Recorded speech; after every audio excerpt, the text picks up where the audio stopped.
A very interesting story hit the news yesterday.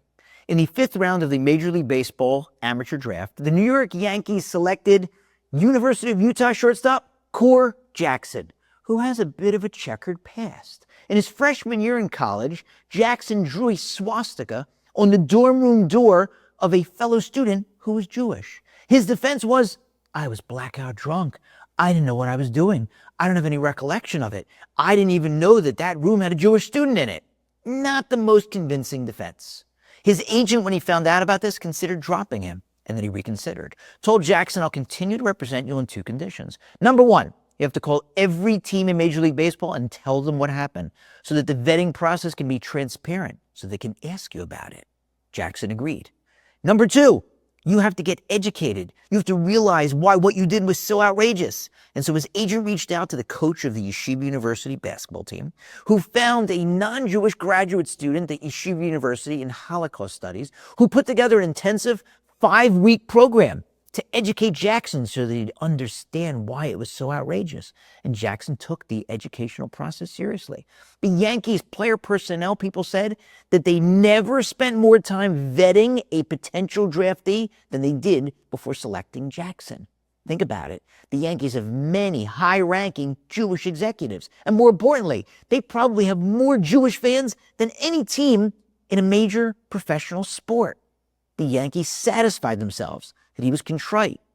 The reporter asked Jackson, "What do you want people to know when considering whether to forgive you for what you did?" And he said, "I want people to know that I am no longer the same person that I was when that happened." And I was thinking, the story could not have come down at a more opportune moment. Days before we're about to begin the month of Elul, the month before Rosh Hashanah and Yom Kippur, during which God says to us, "I'll give you a second chance, but 2 conditions. Number 1, you have to come clean. You have to tell me what you did wrong. And number 2, even more importantly, you've got to get educated. You've got to understand the gravity of your infraction."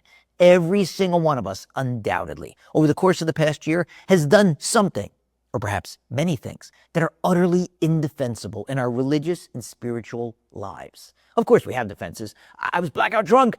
I didn't know what I was doing. I have no recollection of it. I didn't know it was wrong. Not the most convincing defenses. So we've got to spend the next 30 days getting educated, putting together a serious program for ourselves, a program of self-introspection, a program of soul searching. We have to realize it's not enough to grab a suit and tie or a dress and run the services of Rosh Hashanah and Yom Kippur. We've got to put in the hard work beforehand. That's what the month of Elul is for. And if we take it seriously, during that month and during the 10 days afterwards, the 10 days of repentance, then hopefully we'll be able to stand on Yom Kippur and say, "God, please forgive me, because you know I am genuinely no longer the same person that I was when those prior events happened."